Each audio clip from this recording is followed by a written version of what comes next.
లక్ష్మణ 15 రోజుల క్రితమే ఏదైతే మియాపూర్ దగ్గర ఉన్నటువంటి నడిగడ్డ తండాకి వెళ్ళి అక్కడ కూలి పని కోసం వెళ్ళడం జరిగినటువంటి కుటుంబం నుంచి అమ్మాయి బయటికి చాక్లెట్లకని వెళ్తే మరి అదృశ్యమై 8 రోజుల తర్వాత శివమై తేలినటువంటి ఘటన చాలా బాధాకరమైనటువంటి సంఘటన. పోలీస్ అధికారులు కూడా ఇలాంటి ఘటనలు జరగగానే, ఫిర్యాదు జరగగానే గస్తీ పెంచి దోషులను వెంటనే శిక్షించాల్సిన అవసరం ఉంది. నిర్లక్ష్యం చేయాల్సిన అవసరం లేదు. ఖచ్చితంగా వెంటనే పట్టుకోవాల్సిన అవసరం ఉంది. అంటే ఈ రోజు వరకు కూడా అసలు క్లూస్ అనేది దొరకట్లేవు అనేది అక్కడ స్థానికంగా మరి రంగారెడ్డి జిల్లా పరిధిలో ఉన్నటువంటి పోలీస్ అధికారులు చెప్తా ఉన్నారు.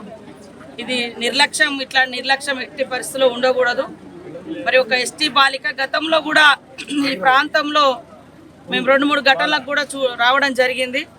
మైనర్ బాలికలు కానీ మహిళల మీద గత కొన్ని సంవత్సరాల క్రితం కానీ ఇక్కడ గుట్టాలలో కూడా అమ్మాయిని రేప్ చేసి చంపేసినటువంటి పరిస్థితి కూడా మనం చూసినాము.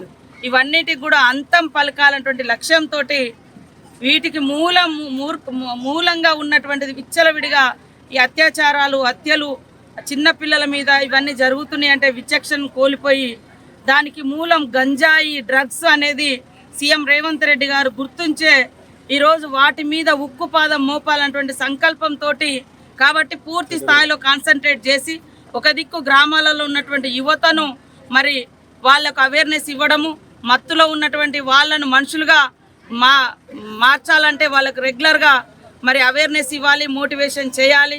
మరి ఎక్కడెక్కడైతే అలాంటి గంజాయి మత్తులో ఉంటున్నారో లేకుంటే డ్రగ్స్ మత్తులో ఉంటున్నారో వాళ్ళని ఐడెంటిఫై చేసి వాళ్ళ రోజువారీ కార్యక్రమాల మీద కూడా నిఘా పెట్టాలి.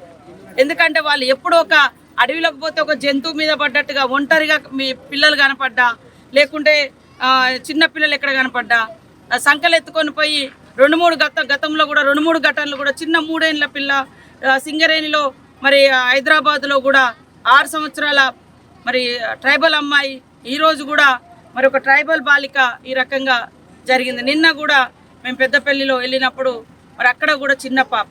కాబట్టి దీనికి మూలం ఏంటిదో ఆ మూలం మీదనే ఉక్కుపాదం మోపాలి అనే ఉద్దేశంతో ఇవన్నీ కూడా మేము పర్యటన చేస్తూ ఆ సంబంధించినటువంటి రిపోర్ట్స్ కూడా తీసుకుంటున్నాం. దీనికి సంబంధించింది ఇంకా బయటికి రాలేదు. ఖచ్చితంగా అధికారులను అక్కడ రంగారెడ్డి కలెక్టర్ గారిని అదేవిధంగా మిగతా అధికారులందరినీ కూడా ఆదేశించడం, తొందరలోనే రిపోర్ట్ ఇవ్వాలని. ఆ కుటుంబానికి కూడా ప్రభుత్వం అన్ని రకాలుగా అండగా ఉంటుంది. పూర్తి స్థాయిలో ఈ 2 రోజులలో నివేదిక తెప్పించుకొని ఏ రూపంలో వాళ్ళకు కావాల్సినటువంటి ఇప్పుడు ఇల్లు లేదు, ఇల్లు నిర్మాణం కానీ వాళ్ళ తండ్రికి ఒక ఉపాధి అవకాశము, అదేవిధంగా ఉన్న అబ్బాయికి మంచి ఎడ్యుకేషను, వాళ్ళ కుటుంబం సాగడం కోసం కూడా కొంత ఆర్థిక వ్యవస్థను అందుబాటులోకి తీసుకొచ్చి తప్పకుండా సహాయం చేస్తాం. ఆ కుటుంబం పాపను కోల్పోయిన బాధలో ఉన్నారు కాబట్టి అందరం సపోర్టుగా ఉండాలని కోరుకుంటూ ఇలాంటి ఎక్కడ కూడా జరగకుండా అందరం నివారించేందుకు ప్రతి ఒక్కరం, ప్రభుత్వము, ఇటు ప్రజా సంఘాలు, ఇటు మేధావులు, ఇటు గ్రామాలలో ఉండే ఇలాంటి మన ఇంట్లో కూడా ఒక పిల్ల ఉంటుంది, మన ఇంట్లో తమ్ముడి ఇంట్లో ఉంటుంది, అందరి ఇళ్లలో ఆడపిల్లలు ఉన్నారు. రోజు రోజుకు దేశంలో ఆడపిల్లల రేషియో కూడా తగ్గిపోతుంది, ఆడపిల్లల సంఖ్య తగ్గిపోతుంది. కాబట్టి ఆడపిల్లలను గౌరవించుకోవడం, రక్షించుకోవడం మన బాధ్యత, మనందరి బాధ్యత. కాబట్టి సంపూర్ణంగా ఇది సీఎం గారి దృష్టికి కూడా తీసుకెళ్తాం, మాట్లాడతాం. ఆ కుటుంబానికి అన్ని రకాలుగా అండదండగా ఉంటామని తెలియజేస్తా ఉన్నాం. మేము ప్రాథమికంగా అసలు వాళ్ళకు భరోసా ఇద్దామనే ఉద్దేశంతో ఈరోజు వచ్చినాం. నెక్స్ట్ ఈ 2 డేస్లో ఇప్పుడు మేము కొంత సహాయం చేసినాము.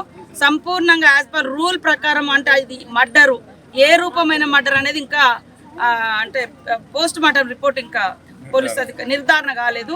కాబట్టి ఆ యొక్క సెక్షన్స్ అనేది ఆ ఇన్సిడెంట్ని బట్టి, ఆ చర్యను బట్టి ఉంది. కాబట్టి అఫీషియల్గా తొందరలోనే దానికి సంబంధించినటువంటి రిపోర్ట్ తెప్పించుకొని తొందరలో ఇక్కడ స్థానిక ఎమ్మెల్యే గారు, ఎంపీ గారు, నేను అందరం మళ్ళీ మీకు స్పష్టమైనటువంటి డిమాండ్ అంటే వాళ్లకు సహాయాన్ని ప్రకటిస్తామని కూడా తెలియజేస్తాం.